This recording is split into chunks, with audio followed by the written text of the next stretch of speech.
விருதுநகர் மாவட்ட விளையாட்டு மைதானத்தில் புதிய அரங்கை திறந்து வைத்த அமைச்சர்கள் ஜெகதீஸ்வரி, கீர்த்தனா ஆகியோர் கிரிக்கெட் விளையாடி உற்சாகமூட்டினர். 49 லட்சம் ரூபாய் மதிப்பீட்டில் புதிதாக அமைக்கப்பட்டுள்ள அதிநவீன பாக்ஸ் கிரிக்கெட் அரங்கத்தை அமைச்சர்கள் ஜெகதீஸ்வரி, கீர்த்தனா ஆகியோர் திறந்து வைத்தனர். பின்னர் வலைப்பயிற்சி பகுதியில் இருவரும் கிரிக்கெட் விளையாடினர்.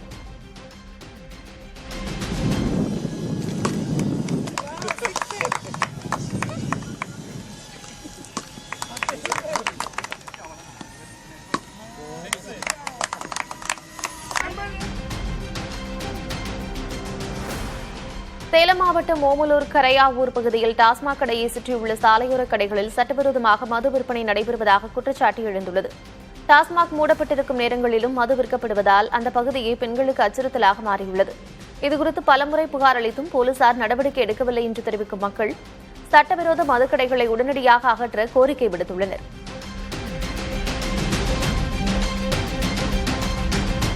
புதுக்கோட்டை மாவட்டம் கந்தர்வக்கோட்டை அருகே புதுநகர் கிராமப் பகுதியில் பயிரிடப்பட்டிருந்த வாழை மரங்கள் காற்றுடன் பெய்த கனமழையால் சாய்ந்து சேதமடைந்தன. அதிகாரிகள் ஆய்வு செய்து உரிய இழப்பீட்டை பெற்றுத்தர விவசாயிகள் கோரிக்கை விடுத்துள்ளனர்.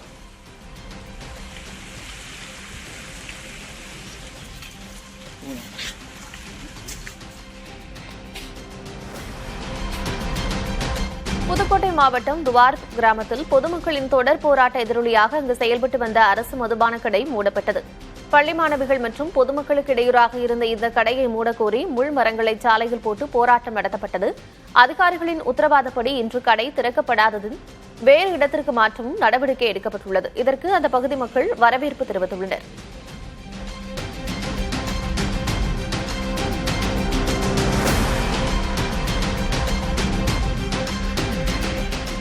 சென்னையை அடுத்த நொச்சிக்குப்பம் மீனவர்கள் மணற்பரப்பில் மீன் வியாபாரம் செய்ய அனுமதிக்க வலியுறுத்தி உண்ணாவிரத போராட்டத்தில் ஈடுபட்டனர். தங்களுக்கு வழங்கப்பட்ட மீன் அங்காடியில் போதிய அளவில் விற்பனை நடைபெறவில்லை என்று கூறி கடற்கரை மணற்பரப்பிலேயே மீன் வியாபாரம் செய்ய அனுமதிக்க வேண்டும் என்று வலியுறுத்துகின்றனர். மேலும் மீன் அங்காடியை இடித்துவிட்டு அங்கே திருமண மண்டபம் கட்டித்தர வேண்டும் என்றும் அவர்கள் கோரிக்கை விடுத்துள்ளனர்.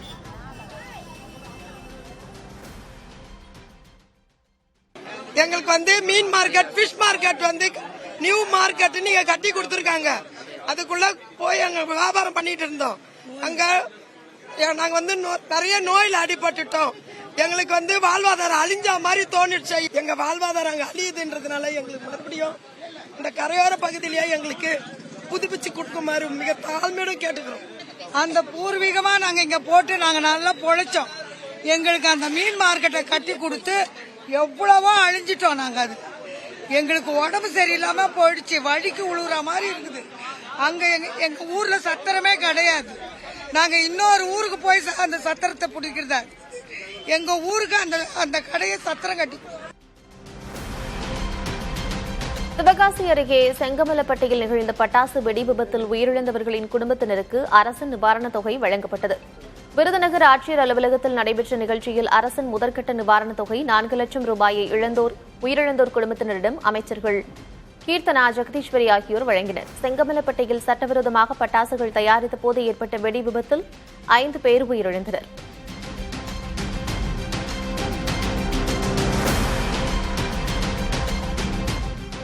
சென்னையில் கணவருடன் நடந்து சென்ற பெண்ணுக்கு பாலியல் தொல்லை கொடுத்ததாக போக்குவரத்து காவல் ஆய்வாளர் கைது செய்யப்பட்டார்.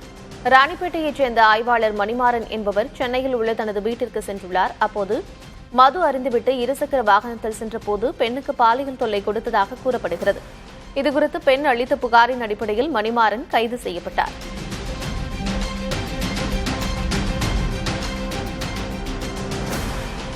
தமிழகத்திலிருந்து அண்டை மாநிலங்களுக்கு கனிமங்களை எடுத்துச் செல்ல அரசு விதித்துள்ள 3 மாத தடையை தமிழ்நாடு மணல் லாரி உரிமையாளர் சம்மேளனம் வரவேற்றுள்ளது. மேலும் இந்த தடைகளை நிரந்தரமாக்க வேண்டும் என்றும் வலியுறுத்தியுள்ளது. இந்த தடையால் எம்சாண்ட் மற்றும் பிசாண்ட் விலை குறைய வாய்ப்புள்ளதாகவும் கனிம கடத்தல் தடுக்கப்படும் என்றும் தெரிவிக்கப்பட்டுள்ளது.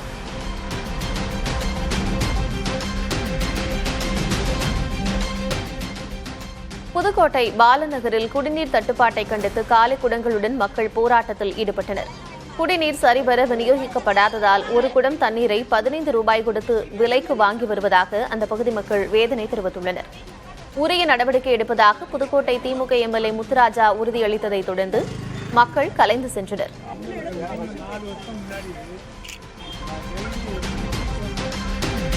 சிவகங்கை மாவட்டம் மூசூரக்குடியில் 70 வயது மூதாட்டியை கொன்ற இருவர் கைது செய்யப்பட்டனர். பூச்சியம்மாள் என்ற மூதாட்டியை கொன்றதோடு அவரிடமிருந்து 10.5 சவரன் நகைகளையும் கொள்ளையடித்ததாக கூறப்படுகிறது. கடன் பிரச்சினையை தீர்க்க இந்த கொலையை இருவரும் திட்டமிட்டு நிகழ்த்தியதாக காவல்துறையினர் தெரிவித்தனர். கிருஷ்ணகிரி மாவட்டம் ஓசூர் மத்திகிரி பேருந்து நிலையம் அருகே தமிழக விவசாயிகள் சங்கம் சார்பில் கவனஈர்ப்பு ஆர்ப்பாட்டம் நடைபெற்றது. கேஆர்பி அணை கட்டும் பணிக்காக வெளியேற்றப்பட்டவர்களுக்கும் வனப்பகுதியை ஒட்டி வசிப்பவர்களுக்கும் பட்டா வழங்க வேண்டும், பயிர்களை சேதப்படுத்தும் காட்டுப்பன்றிகளை சுடுவதற்கு விவசாயிகளுக்கு அனுமதி அளிக்க வேண்டும் என்பன உள்ளிட்ட கோரிக்கைகள் ஆர்ப்பாட்டத்தில் வலியுறுத்தப்பட்டன.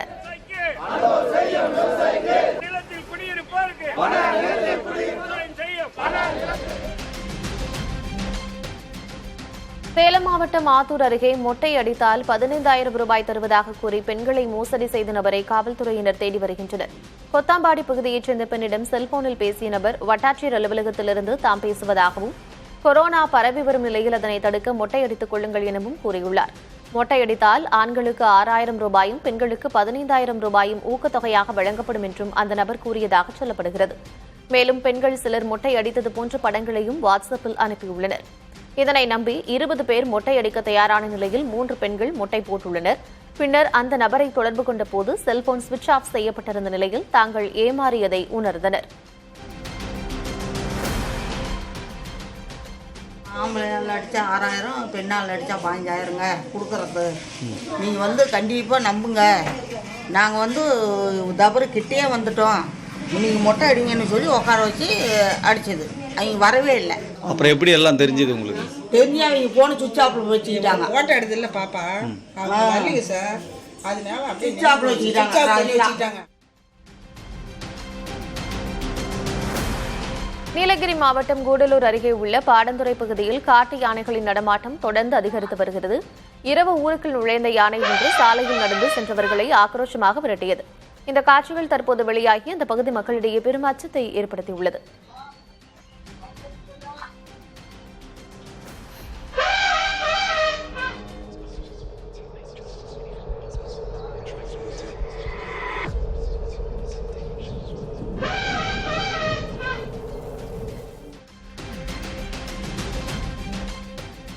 தென்காசி மாவட்டத்தில் பிரசித்தி பெற்ற சங்கர நாராயணசாமி கோயில் ஆடி தபசு திருவிழா களை கட்டியது. பல்வேறு மாவட்டங்களிலிருந்து ஆயிரக்கணக்கான பக்தர்கள் குவிந்ததால் கடைவீதிகளில் வியாபாரம் சூடுபிடித்தது. விழாவின் சிறப்பம்சமாக பாரம்பரிய முறையில் ஓலைப்பெட்டிகளில் விற்கப்படும் தபசு மிட்டாய் விற்பனை அமோகமாக நடைபெற்றது. பாதுகாப்பு மற்றும் போக்குவரத்து நெரிசலை தவிர்க்க காவல்துறையினர் தீவிர கண்காணிப்பு பணியில் ஈடுபட்டனர்.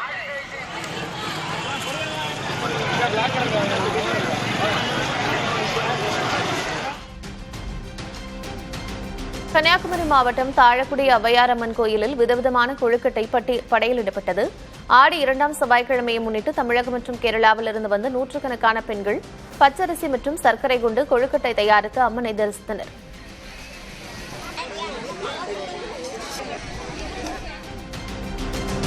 நீலகிரி மாவட்டம் கூடலூர் பாண்டியார் பகுதியில் பூத்துக் குலுங்கும் குறிஞ்சி மலர்களை காண சுற்றுலா பயணிகளுக்கு அனுமதி வழங்கப்பட்டது. யானை நடமாட்டம் காரணமாக விதிக்கப்பட்டிருந்த தடை தற்போது நீக்கப்பட்டதால் மலர்களுக்கு இடையே நின்று சுற்றுலா பயணிகள் புகைப்படம் எடுத்து மகிழ்ந்தனர். குறிஞ்சி பூக்களை பறிக்கக்கூடாது என்று வனத்துறையினர் கண்காணிப்பு பணியில் ஈடுபட்டனர். மேலும் ஒலிபெருக்கி மூலமும் தொடர் எச்சரிக்கை விடுத்தனர். திருச்சி மற்றும் அதன் அண்டை மாவட்டங்களில் குடிநீர் பற்றாக்குறை ஏற்படும் அபாயம் நிலவி வருகிறது. காவிரி மற்றும் கொள்ளிடம் ஆறுகளில் அமைந்துள்ள நீரேற்று நிலையங்களிலிருந்து திருச்சி மாவட்ட மக்களுக்கு குடிநீர் வழங்கப்பட்டு வருகிறது. அதேபோல சிவகங்கை கூட்டு குடிநீர் திட்டம் உள்ளிட்டவை மூலம் அண்டை மாவட்டங்களுக்கும் குடிநீர் விநியோகிக்கப்படுகிறது. இந்த சூழலில் மழை இல்லாததாலும் காவிரி நீர் வராததாலும் காவிரி மற்றும் கொள்ளிடம் ஆறுகளுக்கு போதிய நீர்வரத்து இல்லாமல் உள்ளது. இதனால் கொள்ளிடம் நீரேற்றும் நிலையத்தில் நீரேற்றும் பணிகள் முடங்கியுள்ளன. இதே சூழல் நிலவினால் அதிகபட்சமாக இன்னும் 3 நாட்களுக்கு மட்டுமே வழக்கம் போல குடிநீர் விநியோகிக்க முடியும் என்று அதிகாரிகள் தெரிவித்திருக்கிறார்கள்.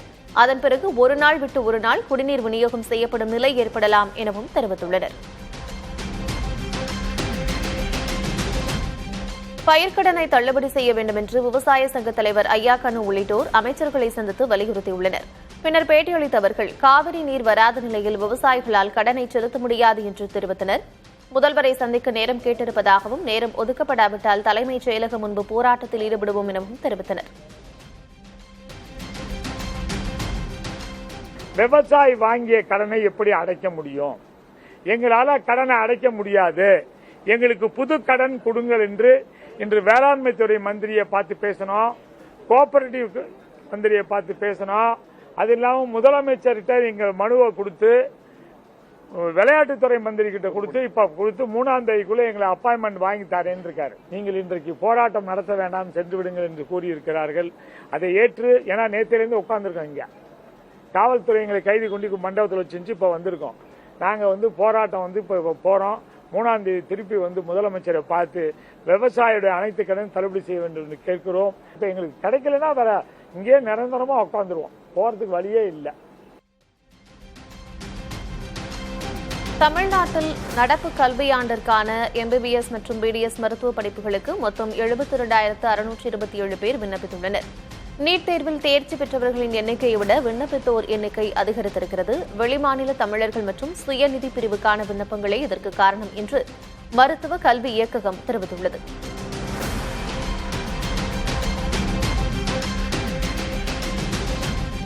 தன்னிடம் வழங்கப்படும் மனுக்கள் அனைத்தையும் பிரத்யேக செயலி மூலம் பதிவேற்றி கண்காணித்து வருவதாக பள்ளிக்கல்வித்துறை அமைச்சர் ராஜ்மோகன் தெரிவித்தார்.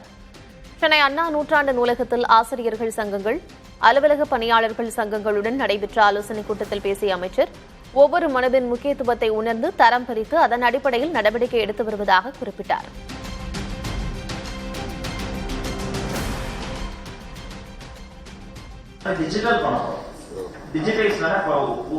ஒரு எடுத்துக்காட்டுக்கு ஒரு சில நாட்கள் நம்ம கிட்ட வர மனுக்களை நான் இப்ப ஒரு சாப்ட்வேர் மூலமாக இப்படி நான் பிரித்து அதுல இப்படி அதுவே சாப்ட்வேர் பிரித்து கொடுக்கும். எந்தெந்த மனுக்கள் முன்னுரிமை மனுக்கள், அதுல எடுக்கப்படக்கூடிய நடவடிக்கை என்ன, நடவடிக்கை எடுத்த பிறகு அந்த பயனாளருக்கு என்ன நடந்தது, என்ன வகையான மாற்றங்கள் சொல்லி இப்படி ஆவணப்படுத்துவதன் மூலமாக தான் அதை நம்ம ட்ராக் பண்ண முடியும். இல்லைன்னா நாங்கள் வாங்குகிற வேலை மட்டும் மேகதாது அணை விவகாரத்தில் நீதியை காக்கும் பொருட்டு பிரதமர் மோடி தலையிட கோரி அவருக்கு முதல்வர் விஜய் கடிதம் எழுதியுள்ளார். அதில் மேகதாது அணைக்கு தமிழ்நாட்டின் ஒப்புதல் தேவையில்லை என்ற மத்திய இணை அமைச்சரின் பதில் ஏமாற்றம் அளிப்பதாக கூறினார். நதியில் கட்டுமானங்கள் மேற்கொள்ள கீழ்ப்பாசன மாநிலங்களின் இசைவு அவசியம் என உச்சநீதிமன்றத்தின் அரசியல் சாசன அமர்வு தீர்ப்பளித்துள்ளதை முதல்வர் சுட்டிக்காட்டினார். ஒரு மாநிலம் தனது எல்லைக்குள் உள்ள நீரை காவிரி நடுவர் மன்ற தீர்ப்புக்கு முரண்படாத வகையில் மட்டுமே நெறிப்படுத்த இயலும் என்பதை உச்சநீதிமன்றம் உறுதி செய்துள்ளதாகவும் குறிப்பிட்டுள்ளார். சட்ட கோட்பாடுகளை கவனத்தில் கொள்ளாமல் மத்திய இணையமைச்சர் அளித்த பதில் திரும்ப பெறப்பட வேண்டும் என வலியுறுத்தியுள்ள முதல்வர், காவிரி நடுவர் மன்றம் மற்றும் உச்சநீதிமன்ற தீர்ப்புகளுக்கு ஏற்றவாறு இருந்தால் ஒழிய மேகதாது அணை திட்டத்துக்கு சட்டப்பூர்வ மற்றும் நிர்வாக ஒப்புதல்கள் வழங்கப்படக்கூடாது என கேட்டுக் கொண்டுள்ளார். மேகதாது அணை திட்டம் தொடர்பான எதிர்கால பரிசீலனைகள் எதுவும் கீழ்ப்பாசன மாநிலங்களின் கவலைகளை கருத்தில் கொண்டு விரிவான சட்ட பரிசீலனைக்கு பிறகே மேற்கொள்ளப்பட வேண்டும் எனவும் வலியுறுத்தியுள்ளார்.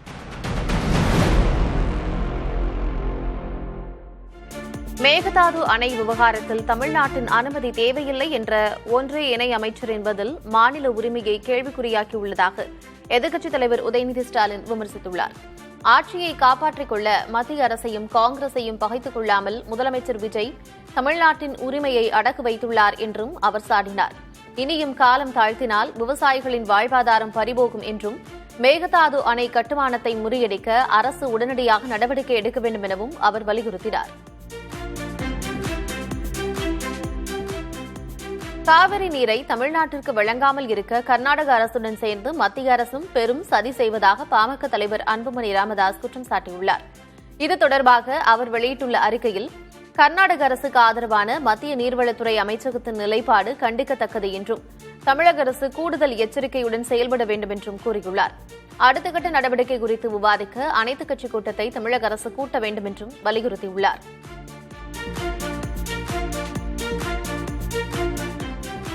தமிழ்நாடு முதல்வர் கர்நாடக முதல்வரை சந்திப்பதற்கு தமிழ்நாட்டின் பல்வேறு அரசியல் கட்சிகள் எதிர்ப்பு தெரிவித்துள்ளன. காவிரி நீர் பங்கீடு தொடர்பாக தமிழ்நாடு முதல்வர் விஜய் ஆகஸ்ட் 3ஆம் தேதி பெங்களூருவில் கர்நாடக முதல்வர் DK சிவக்குமாரை சந்தித்து பேச்சுவார்த்தை நடத்தவுள்ளார். இச்சந்திப்புக்கு திமுக தலைவர் மு க ஸ்டாலின், அதிமுக பொதுச் செயலர் எடப்பாடி K பழனிசாமி ஆகியோர் கடும் எதிர்ப்பு தெரிவித்து இச்சந்திப்பை ரத்து செய்ய வலியுறுத்தியுள்ளனர். காவிரி விவகாரம் தொடர்பாக தமிழ்நாட்டில் அனைத்து கட்சி கூட்டத்தை கூட்ட வேண்டும் என திமுகவும் அதிமுகவும் வலியுறுத்தியுள்ளன. பாமக தலைவர் அன்புமணி ராமதாசும் இச்சந்திப்புக்கு எதிர்ப்பு தெரிவித்துள்ளார்.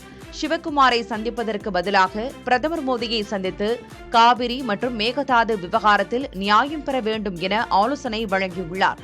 தாவேக கூட்டணி அரசில் அங்கம் வகிக்கும் காங்கிரஸ் இரு மாநில முதல்வர்கள் சந்திப்புக்கு முழு ஆதரவு தெரிவித்துள்ளது. தஞ்சையில் பணி நீக்கம் செய்யப்பட்டவர் மீண்டும் வேலை செய்த விவகாரம் தொடர்பாக 3 பேர் பணியிட மாற்றம் செய்யப்பட்டுள்ளனர். ஊராட்சி ஒன்றிய அலுவலகத்தில் முறைகேடு புகாரால் மாவட்ட ஆட்சியரால் பணி நீக்கம் செய்யப்பட்ட நபர் மீண்டும் ரகசியமாக வேலை பார்த்தது தொடர்பான வீடியோ சமூக வலைதளங்களில் வைரலானது. இதனால் முறைகேட்டை தடுக்க தவறிய வட்டார வளர்ச்சி அலுவலர், துணை வட்டார வளர்ச்சி அலுவலர் மற்றும் உதவியாளர் ஆகிய 3 பேரை இடமாற்றம் செய்து மாவட்ட ஆட்சியர் ரேவதி நடவடிக்கை எடுத்துள்ளார். புதிதாக பணியமர்த்தப்பட்ட தற்காலிக சத்துணவு கணினி உதவியாளரை பணியிலிருந்து விடுவித்து ஆட்சியர் உத்தரவிட்டுள்ளார்.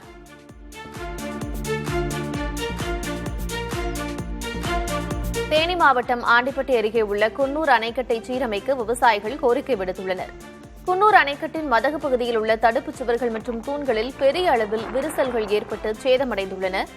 500க்கும் மேற்பட்ட ஏக்கர் விவசாய நிலங்களுக்கும் 5 கண்மாய்களுக்கும் பாசன வசதி அளிக்கும் இந்த அணைக்கட்டு கடந்த 2 மாதங்களாக மழை இல்லாததால் வறண்டு காணப்படுகிறது. இதனை பயன்படுத்தி இந்த அணைக்கட்டை உடனடியாக சீரமைக்க வேண்டும் என்று விவசாயிகள் வலியுறுத்தியுள்ளனர். அணைக்கட்டில் சீரமைப்பு பணிகள் விரைவில் மேற்கொள்ளப்படும் என்று பொதுப்பணித்துறை அதிகாரிகள் தெரிவித்துள்ளனர்.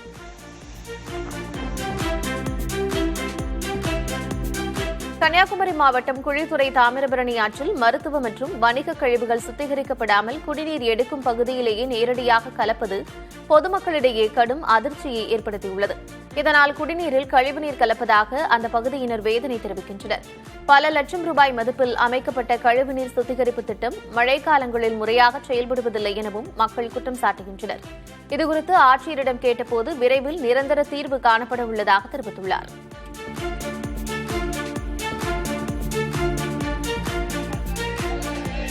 தஞ்சாவூர் குறுங்குளம் அறிஞர் அண்ணா சர்க்கரை ஆலை முன்பு விவசாயிகள் கரும்பு ஏந்தி ஆர்ப்பாட்டத்தில் ஈடுபட்டனர்.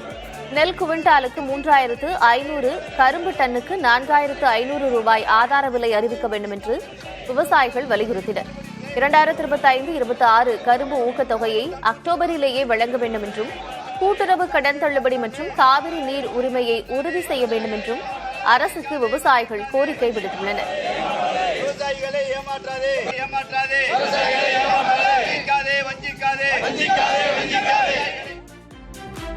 சேலம் மாவட்டம் ஓமலூர் அருகே திண்டமங்கலம் பனங்காட்டூர் ஏரியில் பிளாஸ்டிக், ரப்பர் மற்றும் கட்டட கழிவுகள் கொட்டப்படுவதால் ஏரி குப்பை மேடாக மாறியுள்ளது. சுமார் 100 ஏக்கர் விவசாயம் மற்றும் குடிநீர் ஆதாரமாக உள்ள ஏரியை பாதுகாக்க நடவடிக்கை எடுக்க வேண்டும் என்று பொதுமக்கள் கோரிக்கை விடுத்துள்ளனர். இரவில் கழிவுகளை கொட்டும் வாகனங்களை பறிமுதல் செய்ய காவல்துறையில் புகார் அளித்துள்ளதாக ஊராட்சி நிர்வாகம் தெரிவித்துள்ளது.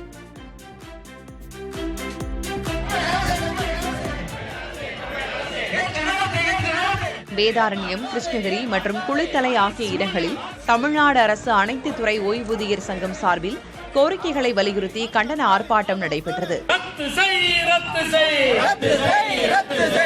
நாகை மாவட்டம் வேதாரண்யம் வட்டாட்சியர் அலுவலகம் முன்பு நடைபெற்ற ஆர்ப்பாட்டத்தில் அனைத்து சத்துணவு அங்கன்வாடி ஓய்வூதியதாரர்களுக்கு குறைந்தபட்ச ஓய்வூதியம் 7,850 ரூபாய் வழங்க வேண்டும் என கோரிக்கை விடுக்கப்பட்டது.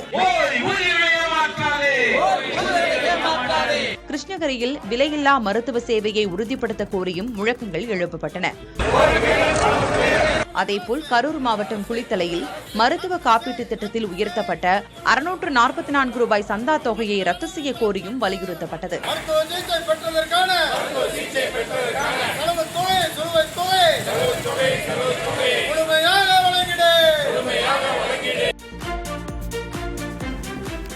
ஸ்ரீவைகுண்டம் அருகே உள்ள பெருங்குளம் குளத்தில் நீர்நிலைகளில் கொட்டப்பட்ட பிளாஸ்டிக் பொருட்களால் பறவைகள் பாதிக்கப்படுகின்றன. பிளாஸ்டிக் சாக்கு துண்டு அலையில் சிக்கியதால் பறவை ஒன்று உணவு உண்ண முடியாமல் கடந்த 2 நாட்களாக தவித்து வருகிறது.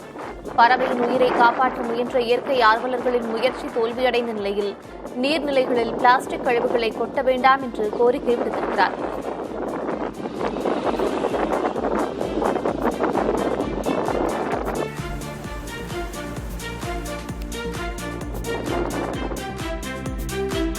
தெலுங்கு திரைப்பட நடிகர் ராம் சரணுக்கு கோவையில் உள்ள தனியார் மருத்துவமனையில் வலது கை மணிக்கட்டு காயத்திற்கான அறுவை சிகிச்சை வெற்றிகரமாக செய்யப்பட்டது. மருத்துவக் குழுவினரின் கண்காணிப்பில் உள்ள அவர் விரைவில் பூரண நலமுடன் வீடு திரும்புவார் என்று எதிர்பார்க்கப்படுகிறது.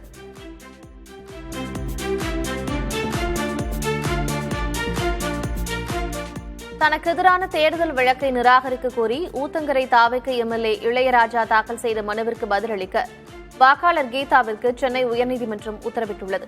மேலும் திருவண்ணாமலை, பெருந்துறை, குளச்சல், சேலம் வடக்கு மற்றும் சீர்காழி தொகுதி எம்எல்ஏக்கள் மீதான தேர்தல் வழக்குகள் தொடர்பாக எழுத்துப்பூர்வமான வாக்குமூலங்களை தாக்கல் செய்ய அவகாசம் கேட்கப்பட்டதால் அனைத்து வழக்குகளின் விசாரணையையும் நீதிபதி டி வரத சக்கரவர்த்தி ஆகஸ்ட் 4ஆம் தேதிக்கு தள்ளி வைத்தார்.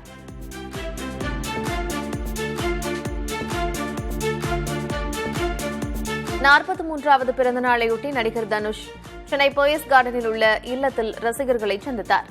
மன்ற கொடிகளுடன் வீட்டின் முன்பு குவிந்த ரசிகர்களை பார்த்து கை அசைத்த நடிகர் தனுஷ் ரசிகர்கள் கொண்டு வந்த கேக்கை வெட்டி பிறந்த நாளை கொண்டாடினார். சட்டமன்ற தேர்தலுக்கு பிறகு நடிகர் தனுஷ் ரசிகர் மன்ற பணிகளில் தீவிரம் காட்டுவதாக கூறப்படுகிறது. பொதிகை எக்ஸ்பிரஸ் ரயிலில் ராணுவ வீரரை தாக்கிய டிக்கெட் பரிசோதகர் பணியிடை நீக்கம் செய்யப்பட்டுள்ளார். தென்காசியிலிருந்து சென்னை சென்ற பொதிகை ரயிலில் ராணுவ வீரர் முருகன் பொதுப்பெட்டியில் பயணித்துள்ளார். அவரிடம் முறையான டிக்கெட் இல்லாததால் டிக்கெட் பரிசோதகர் பெனடிக் முருகனை ஆபாசமாக திட்டி காலால் உதைத்துள்ளார். இந்த சம்பவம் தொடர்பான வீடியோ சமூக வலைதளங்களில் வைரலானதை அடுத்து டிக்கெட் பரிசோதகர் பெனடிக் பணியிடை நீக்கம் செய்யப்பட்டு அவர் மீது துறை ரீதியான விசாரணைக்கும் உத்தரவிடப்பட்டுள்ளது.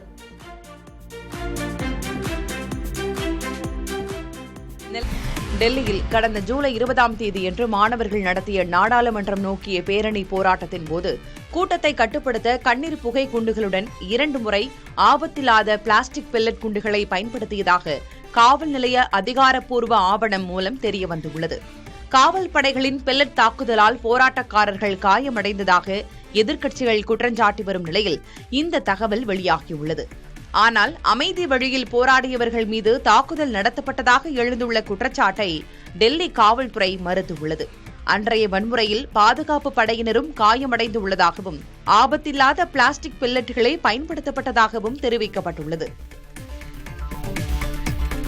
ஏர் இண்டியாவை மீண்டும் கட்டமைக்க 5 முதல் 10 ஆண்டுகளாவது ஆகும் என டாடா குழும தலைவர் என் சந்திரசேகரன் தெரிவித்திருக்கிறார். டாடா சன்ஸ் பங்குதாரர்கள் கூட்டத்தில் பேசிய சந்திரசேகரன், உலகின் மிகப்பெரிய விமான நிறுவனங்கள் எழுச்சி பெற பல 10 ஆண்டுகளுக்கு மேல் ஆகியுள்ளதாக குறிப்பிட்டார். 140 கோடி மக்களை கொண்ட இந்தியாவில் உலகத்தரம் வாய்ந்த விமான நிறுவனம் அவசியம் என்றும் அதுபோன்ற விமான நிறுவனமாக ஏர் இண்டியாவை உருவாக்க நீண்ட பயணம் தேவைப்படுகிறது என்றும் என் சந்திரசேகரன் குறிப்பிட்டார். மத்திய அரசிடமிருந்து ஏர் இண்டியா நிறுவனத்தை டாடா குழுமம் வாங்கிய பின்பும் அந்நிறுவனம் லாப பாதைக்கு திரும்பவில்லை. கடந்த நிதியாண்டில் அந்நிறுவனம் 22,000 கோடி ரூபாய் நஷ்டத்தை பதிவு செய்திருந்தது.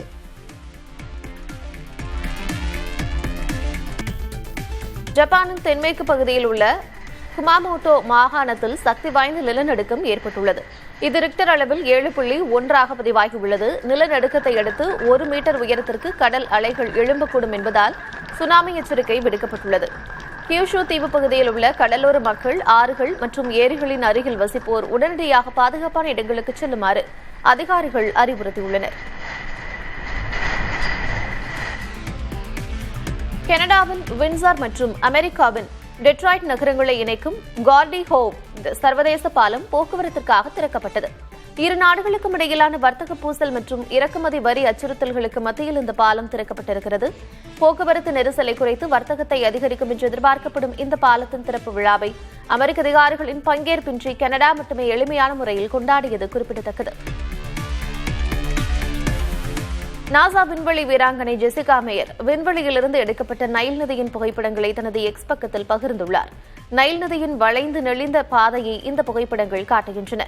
இயற்கை அன்னையின் கலை என்று குறிப்பிட்டு அவர் பகிர்ந்த இந்த படங்கள் தற்போது இணையத்தில் வைரலாகி வருகின்றன. ஜான்சன் அண்ட் ஜான்சன் நிறுவனத்தின் டால்கம் பவுடரால் கருப்பை புற்றுநோய் ஏற்பட்டதாக தொடரப்பட்ட வழக்கை தீர்க்க 52,800 கோடி ரூபாய் இழப்பீடு வழங்க அந்நிறுவனம் ஒப்புக்கொண்டிருக்கிறது. நீண்ட காலமாக நிலுவையில் உள்ள சுமார் 69,000 வழக்குகளை முடிவுக்கு கொண்டுவரவே இந்த தொகையை வழங்க முன் வந்திருக்கிறது. தன் மீதான குற்றச்சாட்டுகளை மறுத்த போதிலும் சட்ட போராட்டத்தை தவிர்க்க அந்நிறுவனம் இந்த முடிவை எடுத்துள்ளது. பாதிக்கப்பட்டவர்களில் 95% பேர் சம்மதித்ததால் மட்டுமே இந்த ஒப்பந்தம் முழுமையாக நடைமுறைக்கு வரும்.